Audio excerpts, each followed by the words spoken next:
Hello and welcome back to Baby Elias's Stories. We now return to The Time Machine by H.G. Wells. Chapter 2. I think that at that time none of us quite believed in the time machine. The fact is, the time traveler was one of those men who are too clever to be believed. You never felt that you saw all round him. You always suspected some subtle reserve, some ingenuity in ambush behind his lucid frankness. Had Philby shown the model and explained the matter in the time traveler's words, we should have shown him far less skepticism. For we should have perceived his motives. A pork butcher could understand Philby. But the time traveler had more than a touch of whim among his elements, and we distrusted him. Things that would have made the frame of a less clever man seemed tricks in his hands. It is a mistake to do things too easily. The serious people who took him seriously never felt quite sure of his deportment.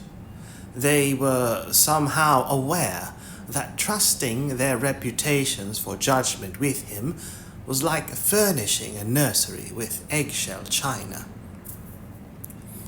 So I don't think any of us said very much about time traveling in the interval between that Thursday and the next. Though its odd potentialities ran, no doubt, in most of our minds. Its plausibility, that is, its practical incredibleness.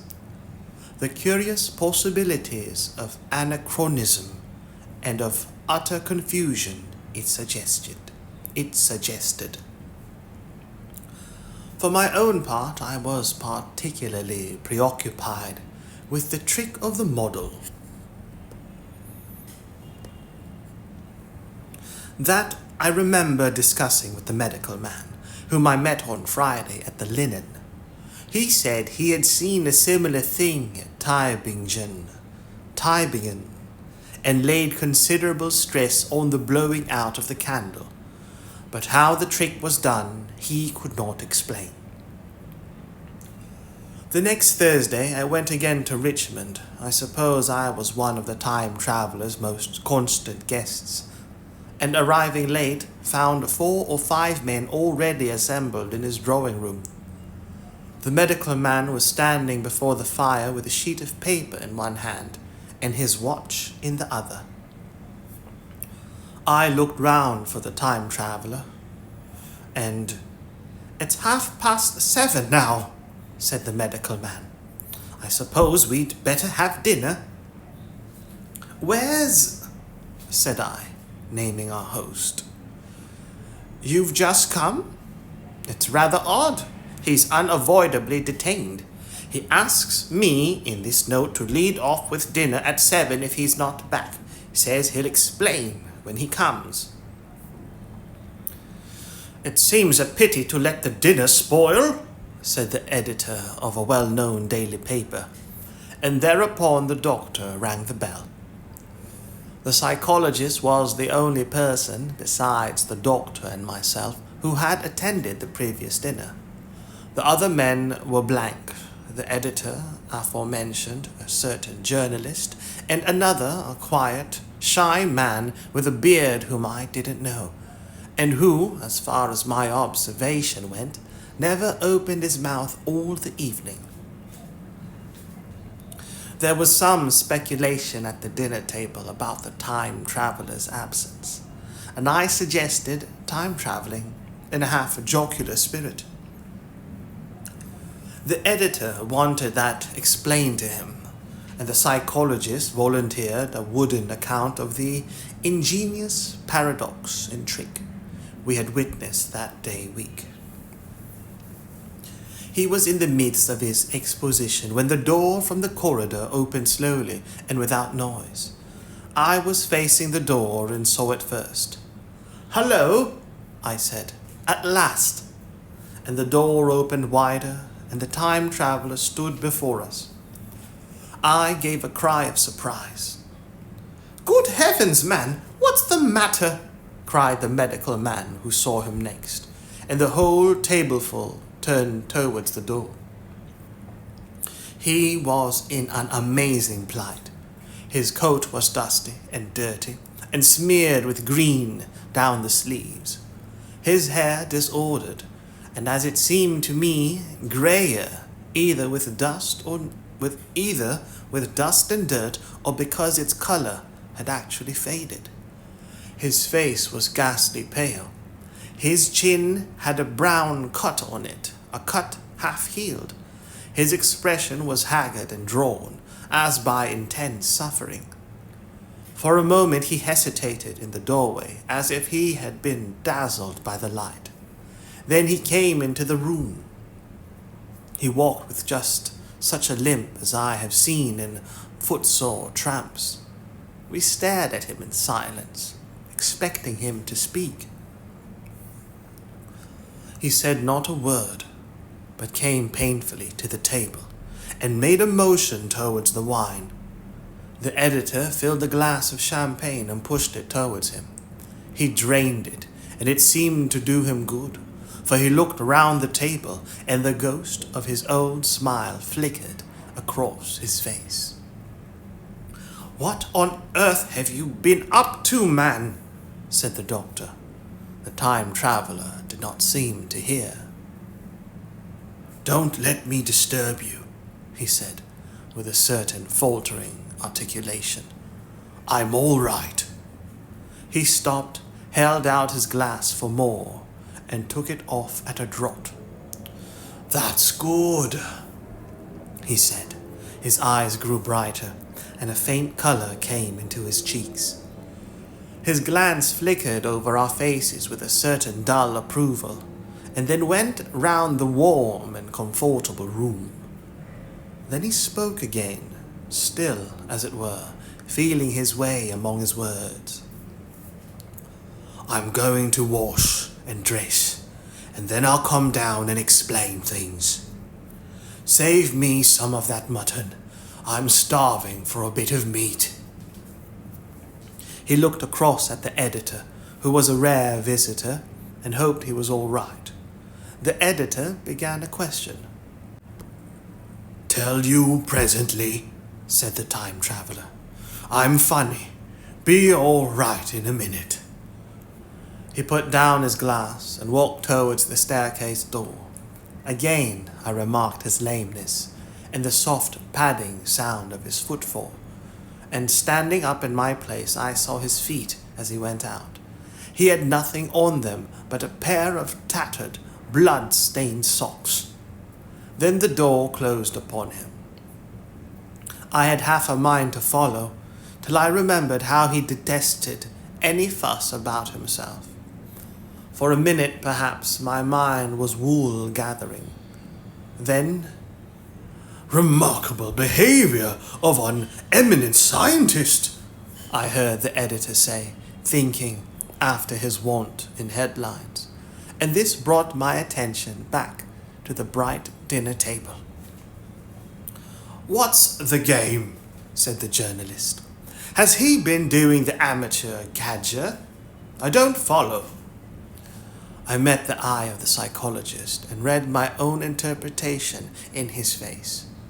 I thought of the time traveler limping painfully upstairs. I don't think anyone else had noticed his lameness. The first to recover completely from this surprise was the medical man, who rang the bell the time traveler hated to have servants waiting at dinner for a hot plate.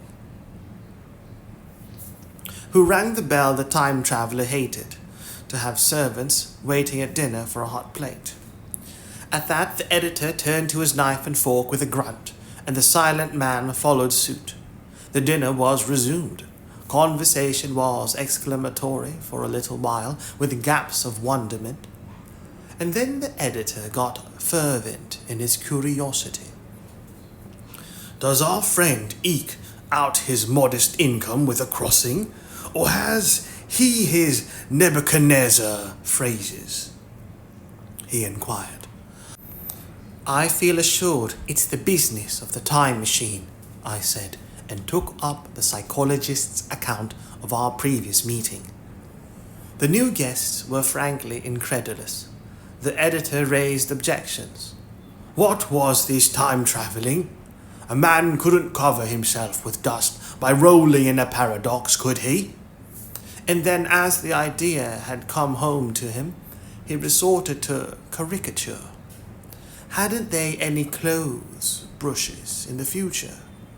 The journalist too would not believe at any price, and joined the editor in the easy work of heaping ridicule on the whole thing. They were both the new kind of journalist, very joyous, irreverent young men.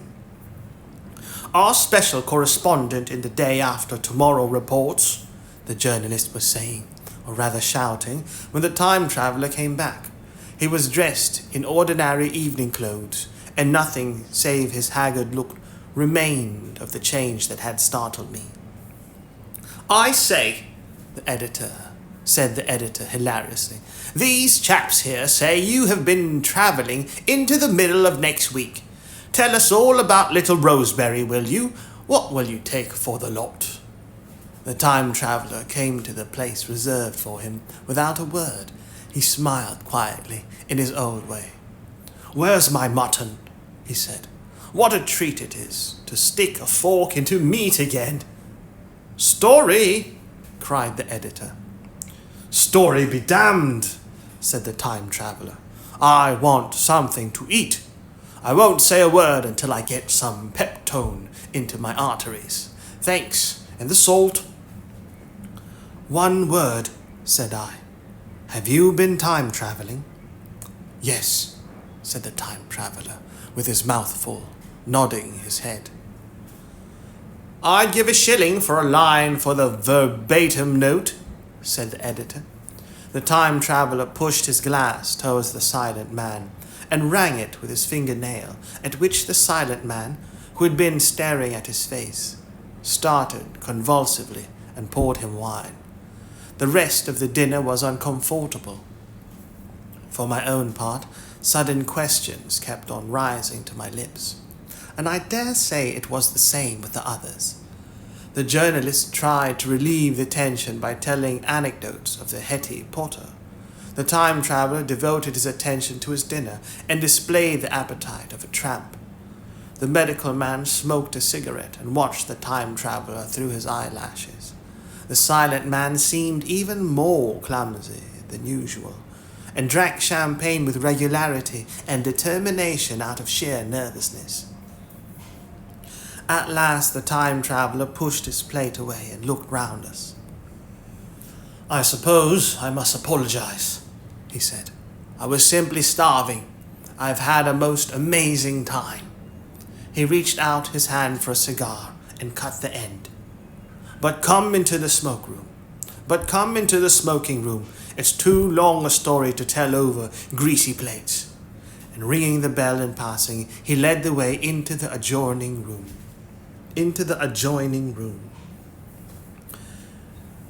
You have told blank and dash and chose about the machine, he said to me, leaning back in his easy chair and naming the 3 new guests. But the thing's a mere paradox, said the editor. I can't argue tonight. I don't mind telling you the story, but I can't argue. I will, he went on. Tell you the story of what has happened to me, if you like, but you must refrain from interruptions. I want to tell it badly. Most of it will sound like lying. So be it. It's true, every word of it, all the same. I was in my laboratory at 4 o'clock, and since then I've lived 8 days, such days as no human being ever lived before. I'm nearly worn out, but I shan't sleep till I've told this thing over to you. Then I shall go to bed. But no interruptions. Is it agreed? Agreed, said the editor, and the rest of us echoed. Agreed. And with that, the time traveler began his story as I set it forth. He sat back in his chair at first and spoke like a weary man. Afterwards, he got more animated. And writing it down, I feel with only too much keenness the inadequacy of pen and ink, and above all, my own inadequacy to express its equality. You read, I will suppose, attentively enough, but you cannot see the speaker's white, sincere face in the bright circle of the little lamp, nor hear the intonation of his voice. You cannot know how his expression followed the turns of his story. Most of us hearers were in shadow, for the candles in the smoking room had not been lighted, and only the face of the journalist and the legs of the silent man from the knees downward were illuminated. At first we glanced now and again at each other. After a time we ceased to do that and looked only at the time traveler's face. Chapter 3.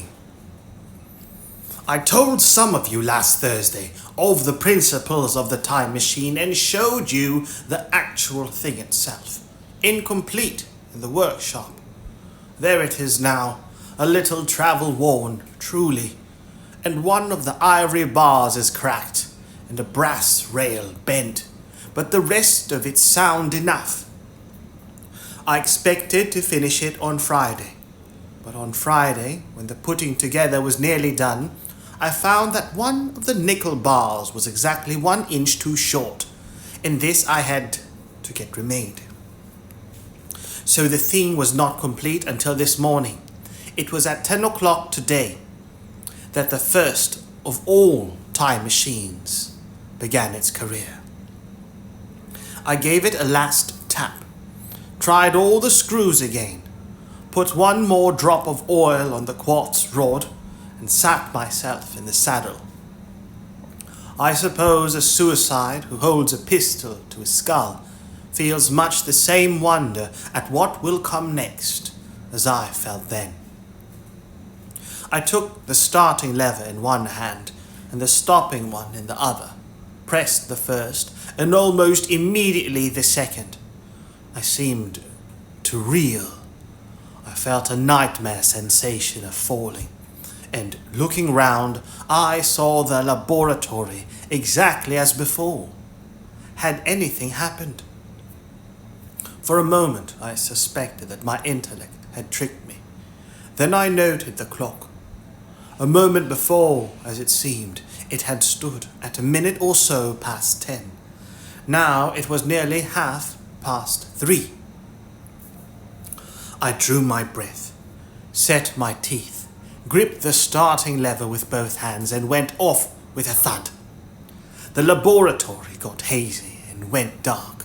Mrs. Watchett came in and walked, apparently without seeing me, towards the garden door. I suppose it took her a minute or so to traverse the place, but to me she seemed to shoot across the room like a rocket. I pressed the lever over to its extreme position. The night came like the turning out of a lamp, and in another moment came tomorrow. The laboratory grew faint and hazy, then fainter and ever fainter. Tomorrow night came black, then day again, night again, day again, faster and faster still. An eddying murmur filled my ears, and a strange, dumb confusedness descended on my mind. I am afraid I cannot convey the peculiar sensations of time traveling. They are excessively unpleasant. There is a feeling exactly that, like that one has upon a switchback of a helpless, headlong motion. I felt the same horrible anticipation, too, of an imminent smash. As I put on pace, night followed day like the flapping of a black wing. The dim suggestion of the laboratory seemed presently to fall away from me, and I saw the sun hopping swiftly across the sky, leaping it every minute, and every minute marking a day. I suppose the laboratory had been destroyed, and I had come into the open air. I had a dim impression of scaffolding, but I was already going too fast to be conscious of any moving things. The slowest snail that ever crawled dashed by, too fast for me. The twinkling succession of darkness and light was excessively painful to the eye. Then, in the intermittent darkness, I saw the moon spinning swiftly through her quarters from new to full, and had a faint glimpse of the circling stars. Presently, as I went on, still gaining velocity, the palpitation of night and day merged into one continuous greyness. The sky took on a wonderful deepness of blue, a splendid luminous colour like that of early twilight. The jerking sun became a streak of fire, a brilliant arch in space. The moon a fainter, fluctuating band, and I could see nothing of the stars, save now and then a brighter circle flickering in the blue. The landscape was misty and vague. I was still on the hillside upon which this house now stands, and the shoulder rose above me, grey and dim.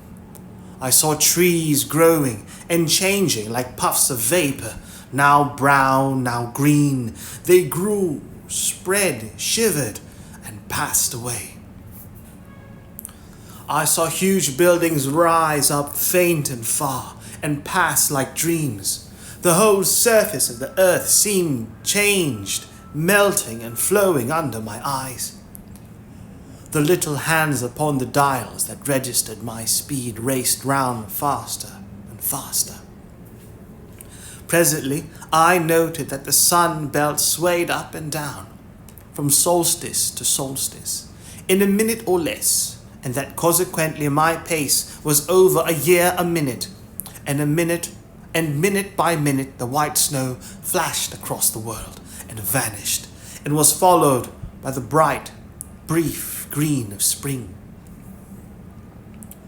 The unpleasant sensation of the start were less poignant now. They merged at last into a kind of hysterical exhilaration. I remarked indeed a clumsy swaying of the machine, for which I was unable to account. But my mind was too confused to attend to it. So with a kind of madness growing upon me, I flung myself into futurity. Futurity.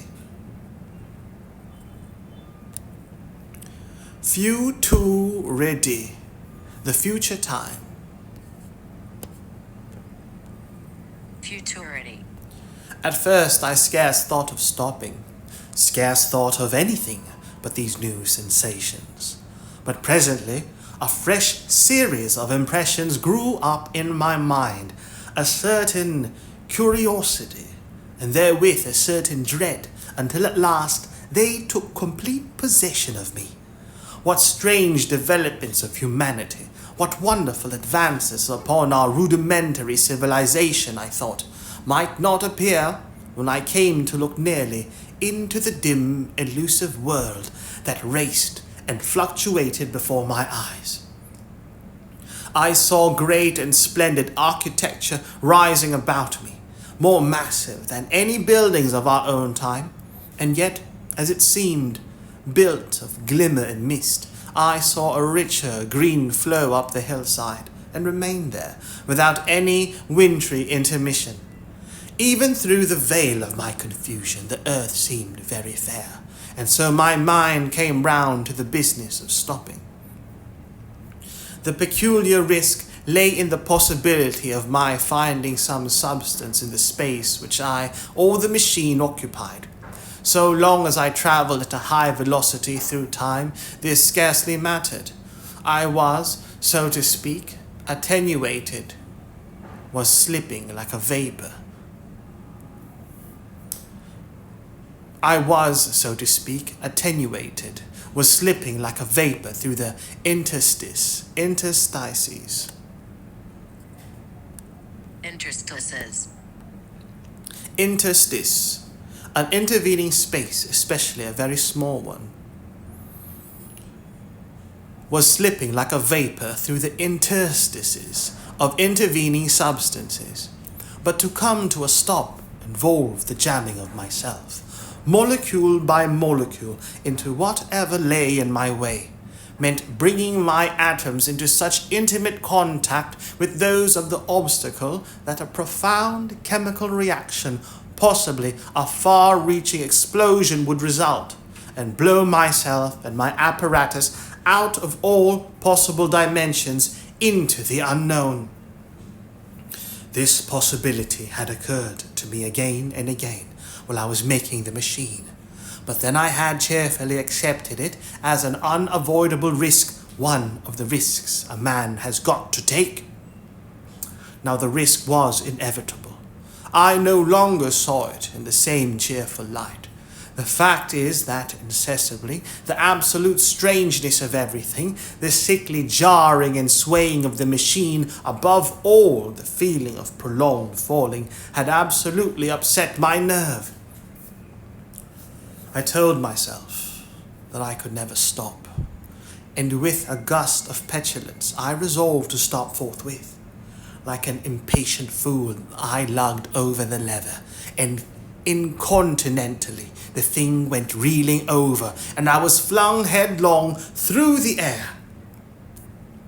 There was a sound of a clap of thunder in my ears. I may have been stunned for a moment. A pitiless hail was hissing round me, and I was sitting on soft turf in front of the overset machine. Everything still seemed grey, but presently I remarked that the confusion in my ears was gone. I looked round me. I was on what seemed to be a little lawn in a garden, surrounded by rhododendron bushes, and I noticed that the mauve and purple blossoms were dropping in a shower under the beating of the hailstones. The rebounding, dancing hail hung in a cloud over the machine and drove along the ground like smoke. In a moment I was wet to the skin. "Fine hospitality," said I, "to a man who has travelled innumerable years to see you." Presently I thought what a fool I was to get wet. I stood up and looked round me. A colossal figure, carved apparently in some white stone, loomed indistinctly beyond the rhododendrons through the hazy downpour, but all else of the world was invisible. My sensations would be hard to describe.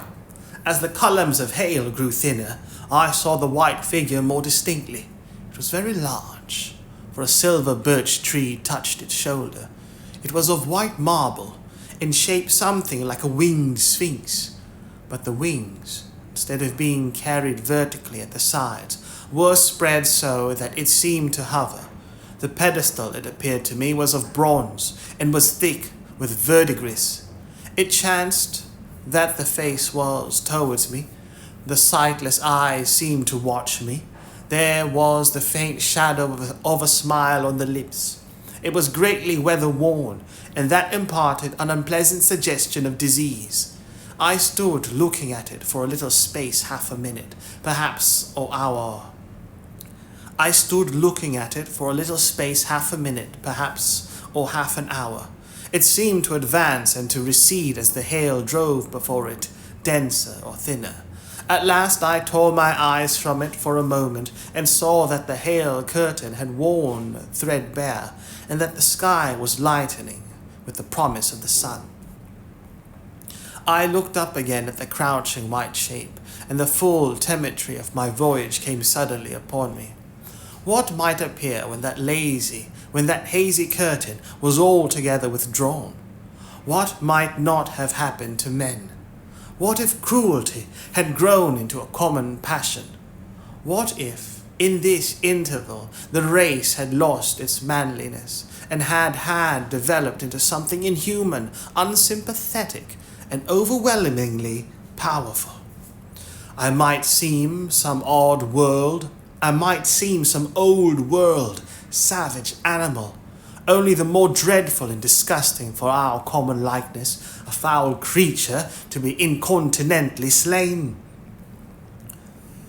Already I saw other vast shapes, huge buildings with intricate parapets and tall columns, with a wooded hillside dimly creeping in upon me. Through the lessening storm, I was seized with a panic fear. I turned frantically to the time machine and strove hard to readjust it. As I did so, the shafts of the sun smote through the thunderstorm. The grey downpour was swept aside and vanished like the trail garments of a ghost. Above me, in the intense blue of the summer sky, some faint brown shreds of cloud whirled into nothingness. The great buildings about me stood out clear and distinct, shining with the wet of the thunderstorm, and picked out in white by the unmelted hailstones piled along their courses. I felt naked in a strange world. I felt as perhaps a bird may feel in the clear air, knowing the hawk wings above will swoop. My fear grew to frenzy. I took a breathing space, set my teeth, and again grappled fiercely, wrist and knee with the machine. It gave under my desperate onset and turned over. It struck my chin violently.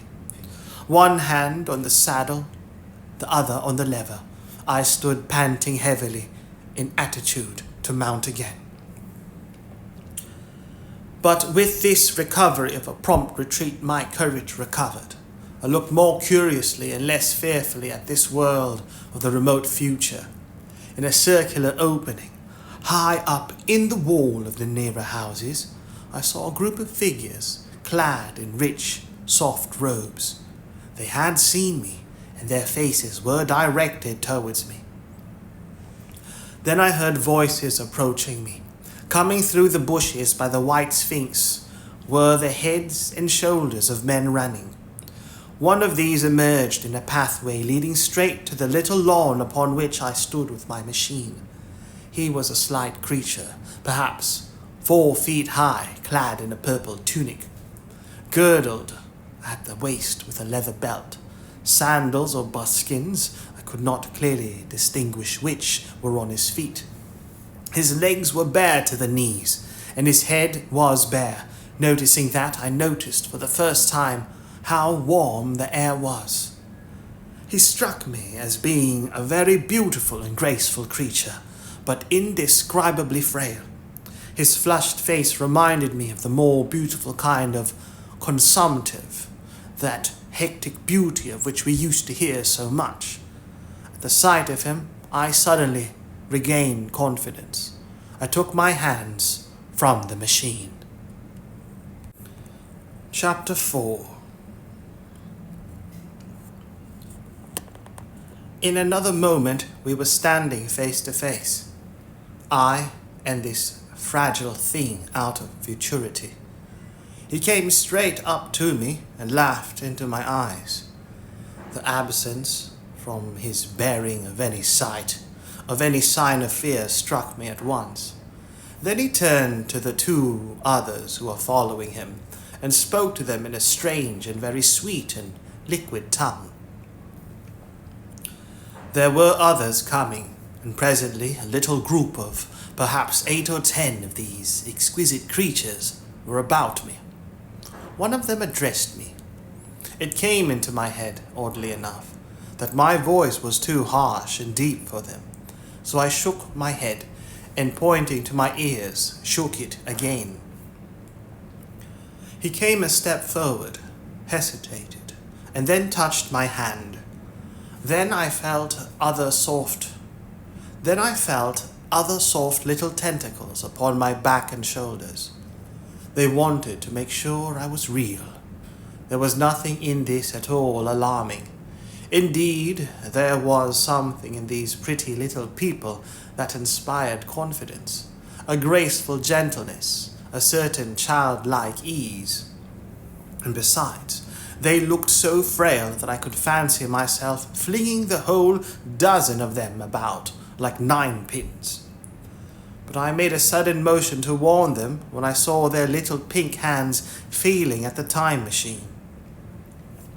Happily then, when it was not too late, I thought of a danger I had hitherto forgotten, and reaching over the bars of the machine, I unscrewed the little levers that would set it in motion, and put these in my pocket. Then I turned again to see what I could do in the way of communication. And then, looking more nearly into their features, I saw some further peculiarities in their dressed-in China type of prettiness. Their hair, which was uniformly curly, came to a sharp end at the neck and cheek. There was not the faintest suggestion of it on the face, and their ears were singularly minute. The mouths were small, with bright red, rather thin lips, and the little chins ran to a point. The eyes were large and mild, and this may seem egotism on my part. I fancied even that there was a certain lack of the interest I might have expected in them, as they made no effort to communicate with me, but simply stood round me smiling and speaking in soft cooing notes to each other. I began the conversation. I pointed to the time machine and to myself. Then, hesitating for a moment how to express time, I pointed to the sun. At once a quaintly pretty little figure in checkered purple and white followed my gesture, and then astonished me by imitating the sound of thunder. For a moment I was staggered, though the import of his gesture was plain enough. The question had come into my mind abruptly. Were these creatures fools? You may hardly understand how it took me. You see, I had always anticipated that the people of the year 800 and 2000 odd would be incredibly in front of us in knowledge, art, everything. Then one of them suddenly asked me a question that showed him to be on the intellectual level of one of our 5-year-old children. Asked me, in fact, if I had come from the sun in a thunderstorm. It let loose the judgment I had suspended upon their clothes, their frail light limbs and fragile features. A flow of disappointment rushed across my mind. For a moment, I felt that I had built the time machine in vain. I nodded, pointed to the sun, and gave them such a vivid rendering of a thunderclap as startled them. They all withdrew a pace or so and bowed. Then came one laughing towards me, carrying a chain of beautiful flowers altogether new to me, and put it about my neck. The idea was received with melodious applause, and presently they were all running to and fro for flowers, and laughingly flinging them upon me until I was almost smothered with blossom. You who have never seen the like can scarcely imagine what delicate and wonderful flowers countless years of culture had created. Then someone suggested that their plaything should be exhibited in the nearest building. And so I was led past the Sphinx of white marble, which had seemed to watch me all the while with a smile at my astonishment, towards a vast grey edifice of fretted stone.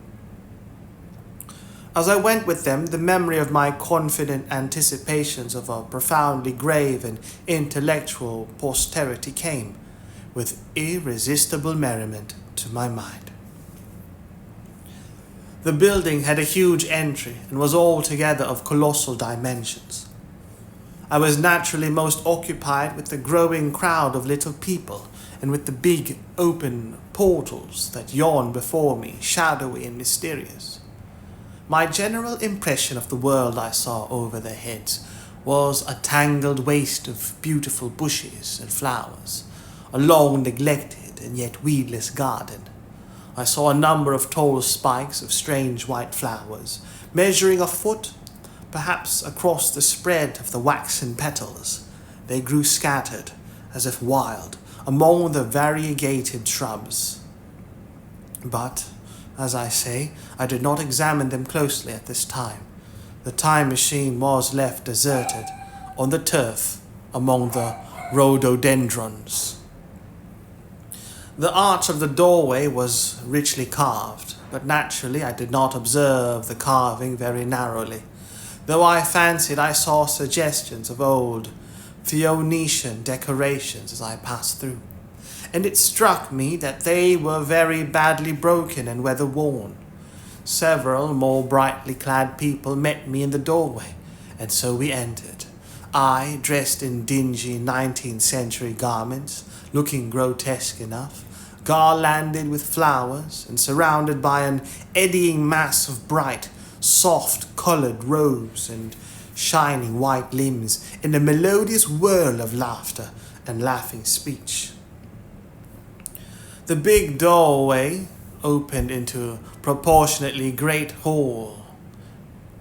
The big doorway opened into a proportionately great hall hung with brown. The roof was in shadow, and the windows, partially glazed with colored glass and partially unglazed, admitted a tempered light.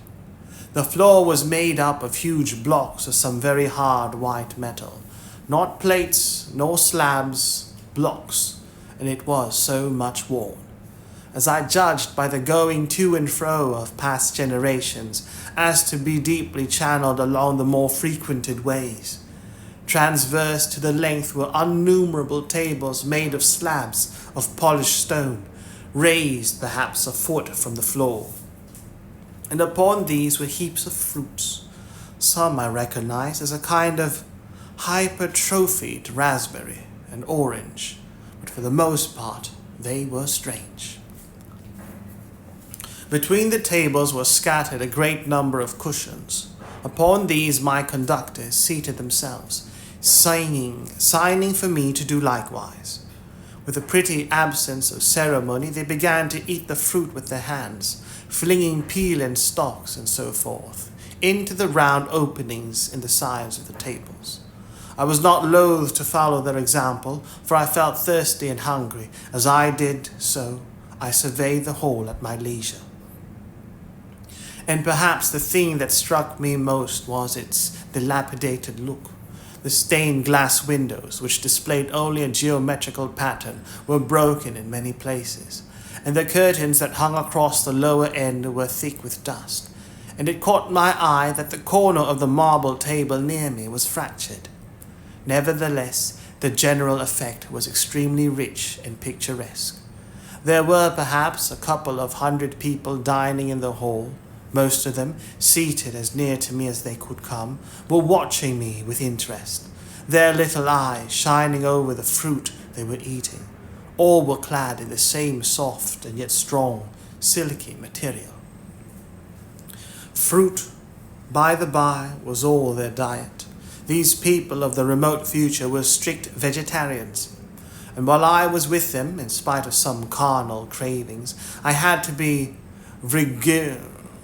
frugivorous also. Frugivorous,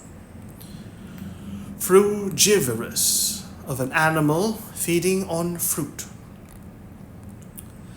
In spite of some carnal cravings, I had to be frugivorous also. Indeed, I found afterwards that horses, cattle, sheep, dogs had followed the ichthyosaurus into extinction. But the fruits were very delightful. One in particular that seemed to be in season all the time I was there, a flowery thing in a 3-sided husk, was especially good, and I made it my staple. At first I was puzzled by all these strange fruits, and by the strange flowers I saw, but later I began to perceive their import. However, I am telling you of my fruit dinner in the distant future now. So soon as my appetite was a little checked, I determined to make a resolute attempt to learn the speech of these new men of mine. Clearly, that was the next thing to do. The fruits seemed a convenient thing to begin upon, and holding one of these up, I began a series of interrogative sounds and gestures.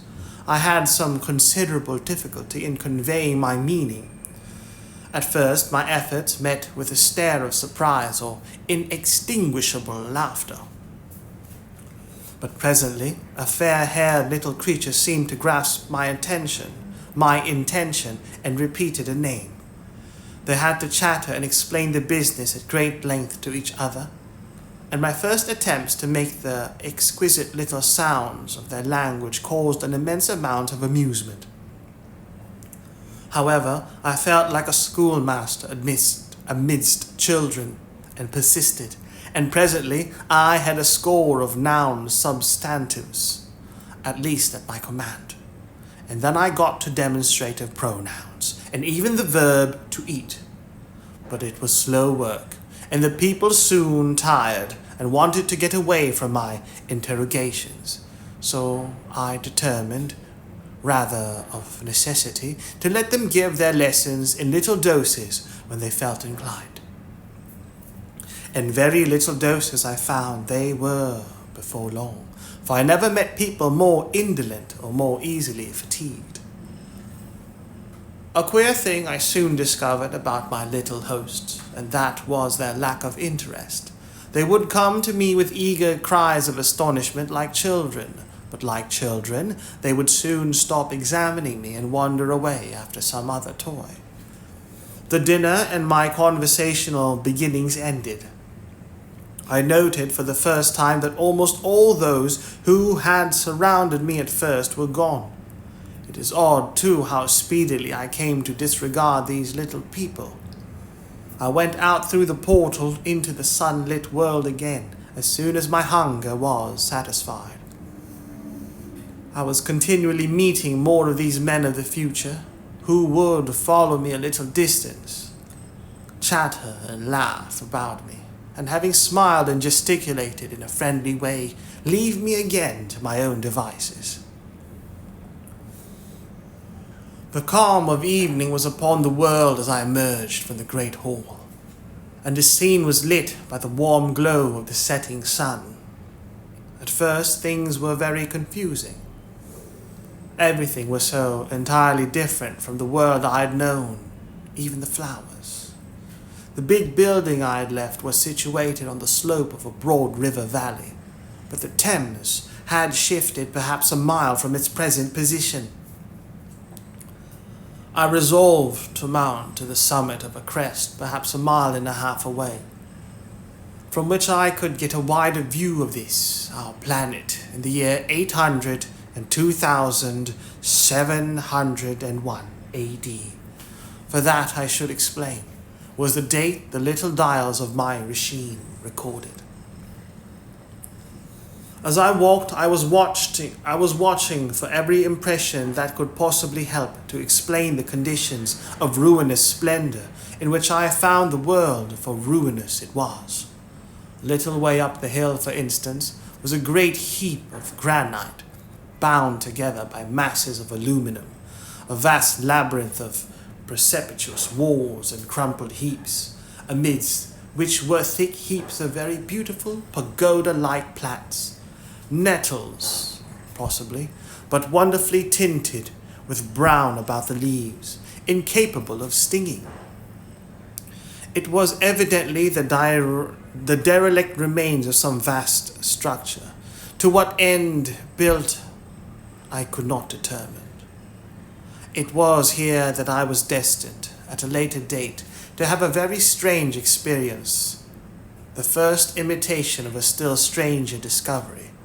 But of that I will speak in its proper place. Looking round with a sudden thought from a terrace on which I rested for a while, I realized that there were no small houses to be seen.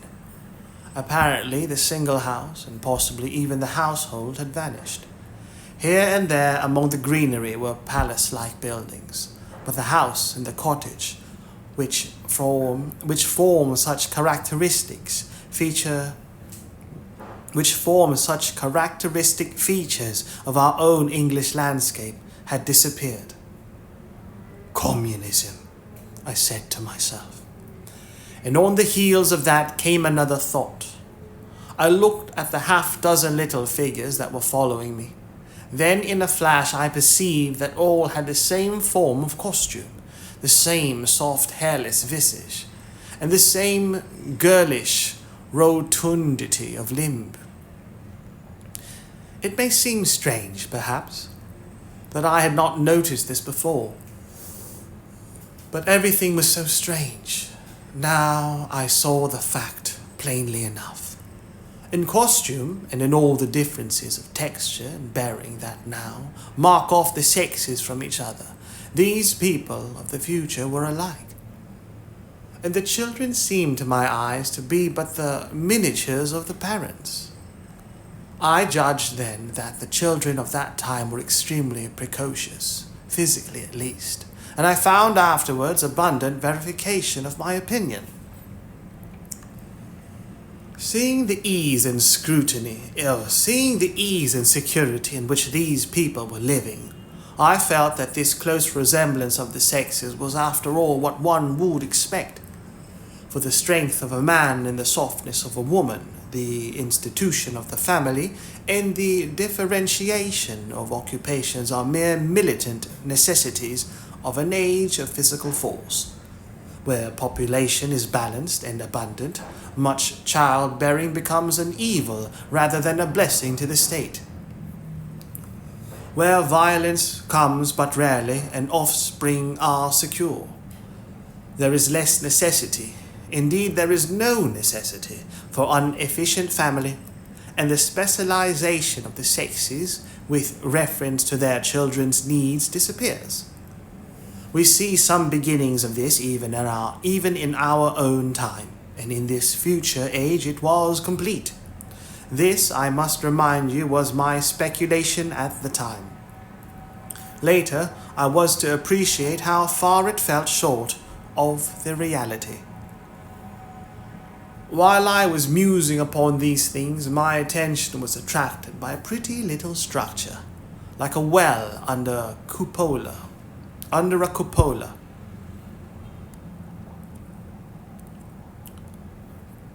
Cupola, a small dome, especially a small dome on a drum on top of a larger dome, adorning a roof or ceiling. Cupola. I thought in a transitory way of the oddness of wells still existing, and then resumed the thread of my speculations. There were no large buildings towards the top of the hill, and as my walking powers were evidently miraculous, I was presently left alone for the first time. With a strange sense of freedom and adventure, I pushed on up to the crest. There I found a seat of some yellow metal that I did not recognize, corroded in places, with a kind of pinkish rust, and half smothered in soft moss. The armrests cast and filed into the resemblance of griffins' heads. I sat down on it, and I surveyed the broad view of our old world under the sunset of that long day. It was as sweet and fair a view as I have ever seen. The sun had already gone below the horizon, and the west was flaming gold, touched with some horizontal bars of purple and crimson. Below was the valley of the Thames, in which the river lay like a band of burnished steel. I have already spoken of the great palaces dotted about among the variegated greenery, some in ruins, some still occupied. Here and there rose a white or silvery figure in the waste garden of the earth, and here and there came the sharp vertical line of some cupola or obelisk. There were no hedges, no signs of proprietary rights, no evidences of agriculture. The whole earth had become a garden. So watching, I began to put my interpretation upon the things I had seen, and as it shaped itself to me that evening, my interpretation was something in this way. Afterwards, I found I had got only a half-truth, or only a glimpse of one facet of the truth. It seemed to me that I had happened upon humanity upon the wane. The ruddy sunset set me thinking of the sunset of mankind. For the first time I began to realize an odd consequence of the social effort in which we are at present engaged. And yet, come to think, it is a logical consequence enough. Strength is the outcome of need. Security sets a premium on feebleness. The work of ameliorating the conditions of life, the true civilizing process that makes life more and more secure, had gone steadily on to a climax.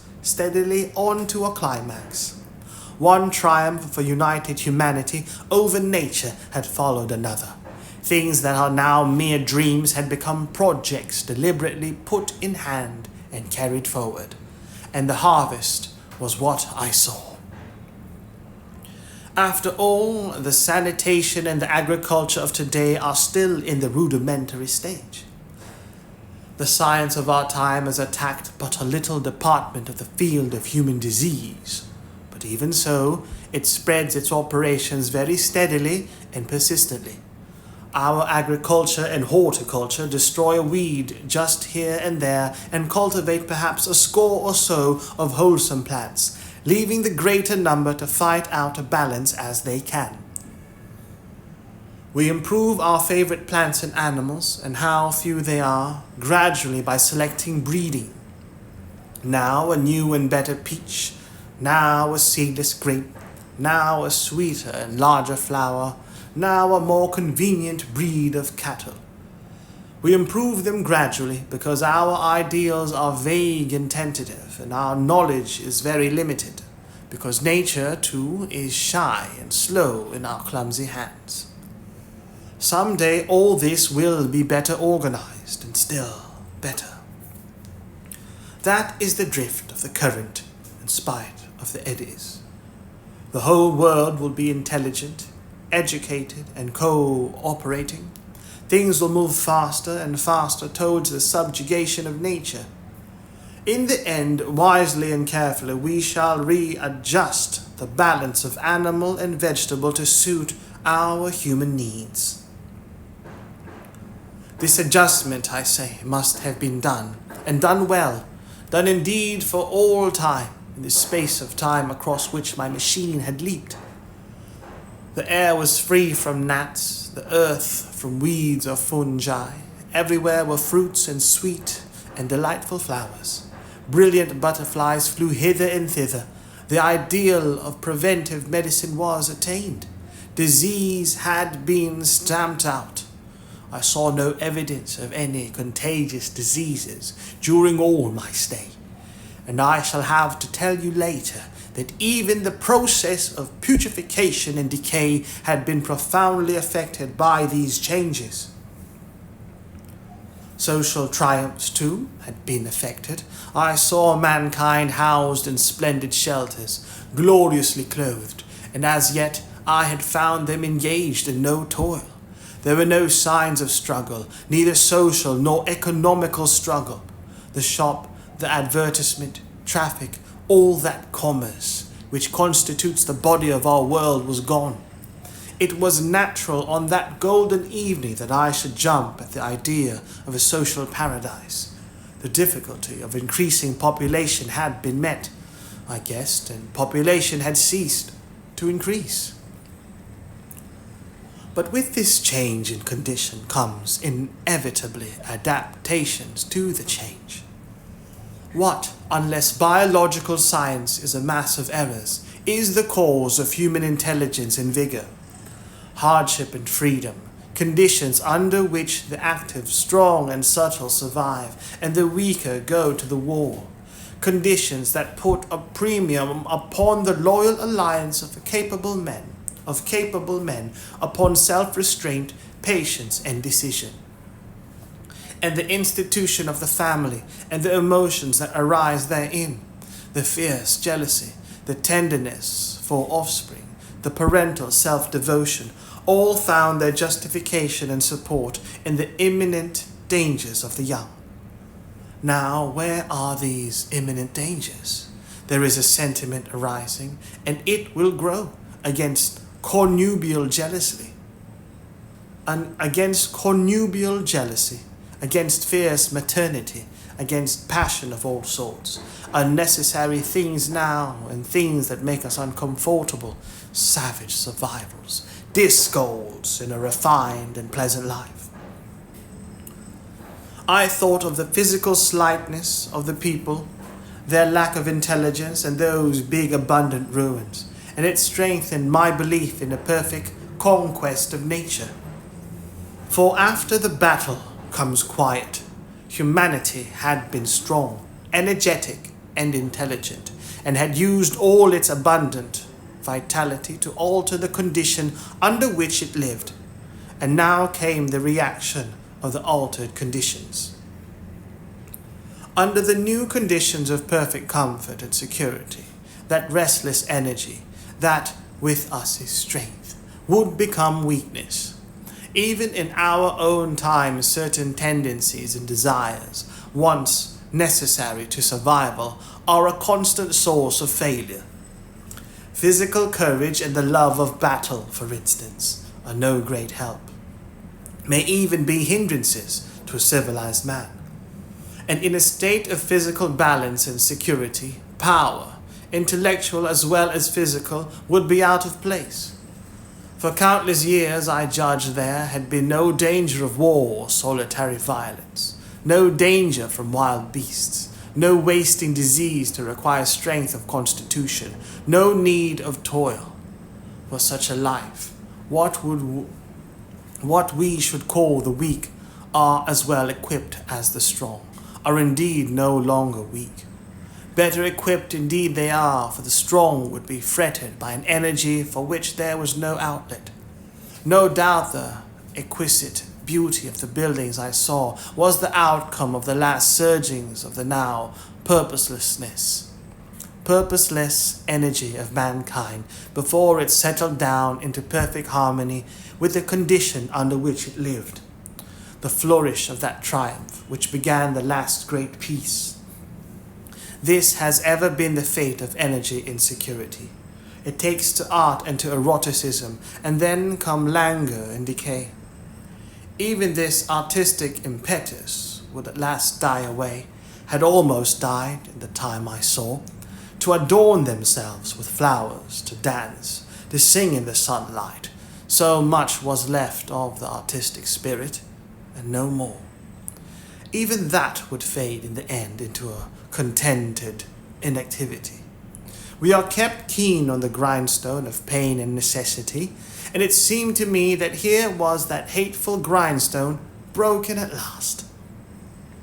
As I stood there in the gathering dark, I thought that in this simple explanation I had mastered the problem of the world, mastered the whole secret of these delicious people. Possibly the checks they had devised for the increase of population had succeeded too well, and their numbers had rather diminished than kept stationary. That would account for the abandoned ruins. Very simple was my explanation, and plausible enough, as most wrong theories are.